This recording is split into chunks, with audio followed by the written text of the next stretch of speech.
ကိုမတိုးစိတ်ရဖြစ်စည်းမှုဓာတ်တွေကပိုတိုးလာတယ်အဲ့ဒါဘာကြောင့်လဲလို့ဆိုတာအလေးနဲ့ထားပြီးတော့လေ့လာပြီးတော့ကြည့်တဲ့တယ်ဘုရားမြတ်စွာကနိလန်းနေပေးထားတယ်လူတွေရဲ့လောဘဟာဘယ်တော့မှပြည့်တယ်လို့မရှိပြည့်တယ်မရှိသည့်အတွက်ကြောင့်မပြည့်နိုင်တာကြီးကိုဖြည့်နေမယ်ဆိုလို့ရှိရင်မဆုံးနိုင်တဲ့ခရီးလမ်းကြီးကိုရှောင်နေတာဖြစ်လို့လူတွေရဲ့စိတ်ဓာတ်ဟာလူမြဲလိုနေမှာပဲအတ္တိတောလောကောတဲ့ဘုရားမြတ်စွာ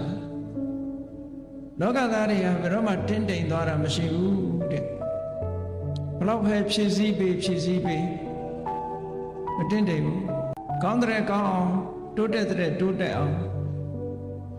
ဒီလိုပဲကြိုးစားနေမှာပဲဘလောက်ပဲကြိုးစားထိုကဲ့သို့ကြိုးစားလာသည်နှင့်အမျှလူအသုံးဆောင်တွေဘက်ကတိုးတက်လာသည်နဲ့မျှ